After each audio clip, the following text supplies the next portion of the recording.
Well, hello. I know it's been a while. I was planning on doing a daily vlog and see where that got me.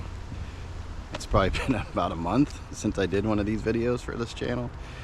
Just crazy stuff going on, and you know, when you come on here, I want to be open, honest, talk about things, and there's the things you can't really bring up, you know, just for various reasons. So had a lot of that going on, and just being busy in general, and feels like now life's kind of getting back to a normal state, I guess, flow.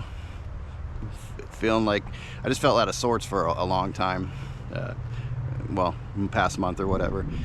Just a lot of changes and things moving around, so now it's kind of back in the flow, and I can start hopefully doing some more of these videos.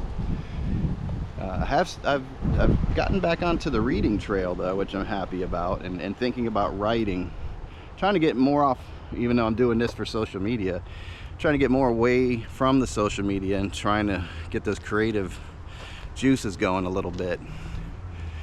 I'm on my third book of the year, fourth book maybe. Yeah, I read that, Crying of Lot, I think Crying of Lot 49, which if you guys have read that, I don't know, good luck with it.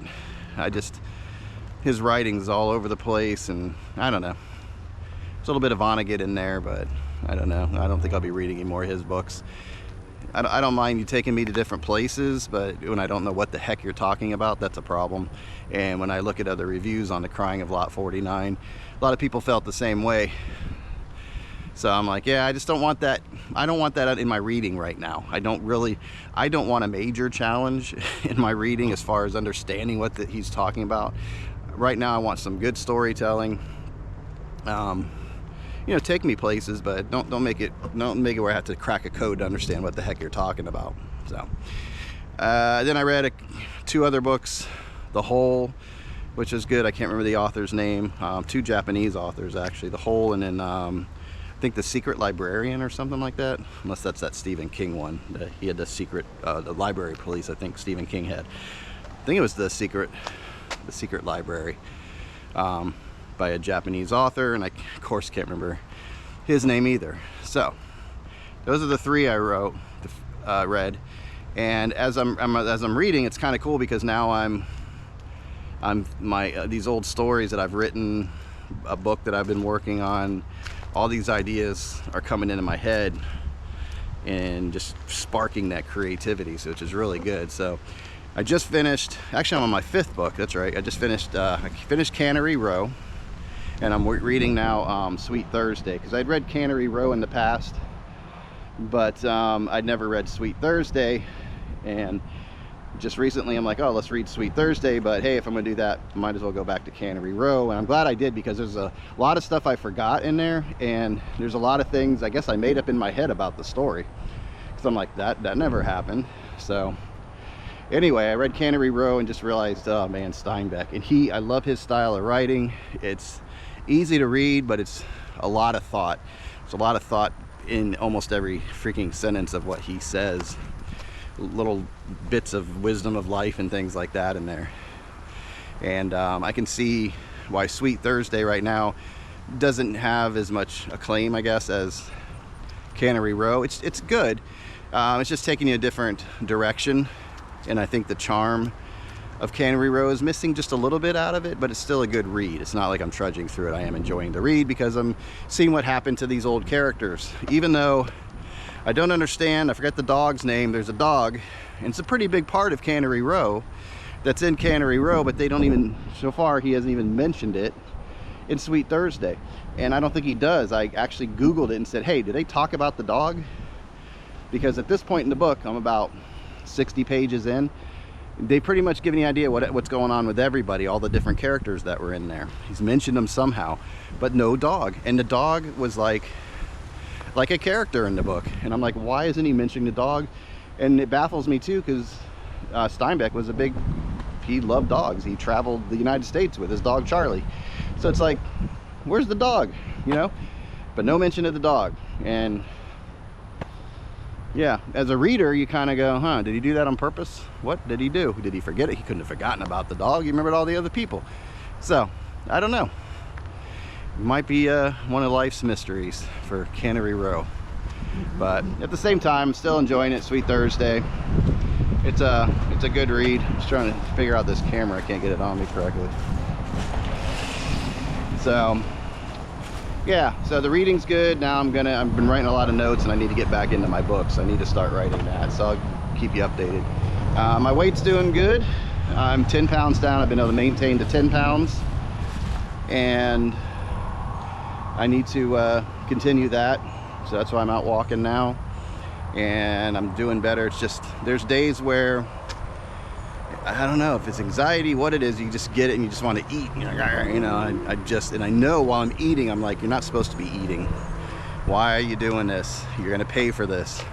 And that's what my weight's been like, boom, boom, boom. But now I finally got it evened out, got myself disciplined again. But it's just like, yeah, there's something about when you're eating, man, it just makes you feel better. No matter what it is, even though you kind of feel like crap sometimes because you eat too much. You're like, oh, why did I do that to myself? So I'll never really truly understand that relationship with food. I mean, I get it. I understand why it's working, but it's like, why can't I just get past that part? Because it does. It makes you feel better when you're eating. It does. Unless it's something you don't like. But anyway, so I'm back on focus with that. Got my weight down at the lowest right now. Like at about 207 right now. So I want to, before I go back to the doctor, I want to definitely be below the 200 mark, and that's just a lot of just discipline, eating correctly and just getting out here and walking, and that's it. So and another thing I noticed, yeah, I'm just skipping topics all over the place. That's what I kind of do here. It's just my mind rambling. Saw some guys go by, and it's one thing I noticed, and they were like definitely like pro-gun kind of stuff. You can tell by their t-shirts. They some people like to advertise that. But they saw me coming up the road, this right here, a good distance, and man, they were watching. You could tell by their demeanor. I'm like, huh. And at that point, I didn't even see their shirts yet or anything. I just could see them looking like, you know, people kind of look at you and then they'll kind of look away when you're on the trail. But I'm like, okay, what am I walking towards here right now? You know, I didn't know, but they looked somewhat harmless. I mean, they had their dogs and stuff, and they looked like a drug deal or anything going down. But you know, as I got closer, you could just they just eyeballed me the whole time, and you know, I walked by and that was it. I mean, I said hello and they were friendly, so that was good. But then I noticed the gun shirts and stuff, and I'm like, is it this paranoia thing that goes with it? Like having to, I mean, it's one thing to be a gun owner and nobody knows, right? For years it was like a family could have had a gun in their house, nobody knew. Now it feels like people have to advertise it. Yes, I'm a proud gun owner. It's like this whole thing now, and you got to let people know. But from my experience, not just these two guys but other people, it seems like there's a paranoia that is with it. Like they're just constantly ready for attack almost, and it all kind of goes together. I think it's a couple different things. The paranoia and the gun thing is one thing, and then the t-shirt thing advertising, yes, I'm a gun owner, that's a whole political bullcrap thing that's going on.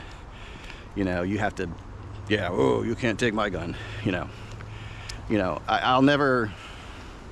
I'll have a conversation with you about gun control and things like that, but when you're already in that mode, there's no talking to you. You're not even thinking about the actual subject matter. You're thinking about how I'm going to have my group see me, my political group, like how they're going to see me tough and with my hat backwards and my gun-loving shirt on. That, to me, that I don't know. I don't want to get cruel here, but I don't know. That I don't get it. Let's just put it that way. So, but there seems to be that paranoia with it. And there's another guy that I knew that was a big time gun person, and he went to training, and he does these courses where you go and, you know, if you're in this situation, you know, what do? You know, real life situations, and he's prepared. He's ready to go. He's like, and yeah, you know, when I first came across him, where it was a place I'm not gonna get into that part, but he, you gotta watch this video. And I hardly even knew the guy. And it's all about like gun training and safety and all that. I'm like, you just met me and you want me to, like, what, who you do? Are you just have an impression of me already? I don't get it, but, you know, just, it's interesting. I guess it's okay to be alert, and maybe if you feel like you need protection, but, you know, anything can happen at any time, and people have their varying degrees of what they feel is safe, and, you know, but just to be prepared your whole life for it, I don't know. And how do you completely become prepared? Because that, one thing I always remember is watching American Sniper. And that dude was a sniper, he kicked ass in the war veteran, you know, and then he's trained, he could protect himself, but what happened? Somebody walked up behind him and shot him in the back of the head.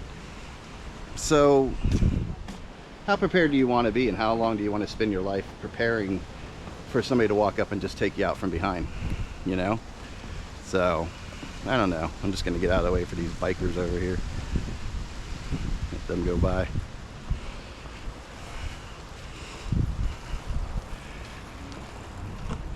There we go. I like to concentrate, make sure I don't fall off the edge here while I'm getting out of their way. So yeah, to me it's, I don't want to live my life in that fear, you know, and I don't want to live my life trying to impress other people either. Those days ended long ago for me, and I didn't realize it, but I was just never into the, you know, this kind of, here we go, into the corporate thing. I was never that rah, we got, you know, I was a worker, I knew my job, I always wanted to do more, I tried to improve things, and that was my thing. Was never looking for praise or credit. I just wanted the team to work, and that's so not what corporate is. You know, everybody had to stand out above the rest. Everybody's trying to climb that ladder, and I just was into good old-fashioned teamwork. I just never understood that whole drive to, I get people want to move to the top and they have their reasons for that, but when you crap on people on the way, you know, I don't get. I'm not about that. I'm not saying I'm perfect. I never had my days where I probably was harder on somebody than I should have been, but you know, I like to think I learned from that and tried to just be that team person, just to be successful as a whole. But just anytime I worked in that corporate thing, man, it was like people just wanted to, they didn't care what got in the way.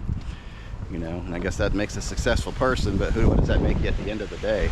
I feel pretty good about it. I know I think back about mistakes I've made and things like that. I could have done that differently. Yeah, I probably let my pride step in there, you know. And if I came across some of the people in the past, I would like to talk about that with them, just as a personal growth thing. Not that it really matters, but I don't know. And there's some people where I'm like, no, I don't really care. I was like that because, you know what, they weren't nice at all. So I don't know if I need to work on that part either, but yeah, just interesting. And I think that's part of the world right now. If we could more work together, really think, not let other people who are trying to make their money by influencing you in a bad way, instead of listening to those people, if we can just get together and talk and kind of get the brainwashed crap out of the heads and just look at the situation, understand there's some things we don't know about. People don't know what tariffs are. They think they do, but they have some billionaire telling them what it is. You know, get that out, think for yourself, learn from people who have their own thoughts and have done the actual truthful investigation into things. So anyway, that's what's on my mind today. Wow, I went all over the place. It's just interesting. Yeah, interesting. So hope you guys are doing well. Get out there and exercise. Makes you feel better. You know, just getting out here in this. And it's pretty warm today. You can see, got the sweat going. And it's actually going to rain today, but just getting out and breathing in that air and, you know, feeling it in your bones, it's good to do. So I'll let you guys go. Thanks for watching. Let me know in comments below if you can relate to any of those things, or if you think I'm just a crazy person who rambles on. That's cool too. All right, so you guys take care, and I'll talk to you later. Bye.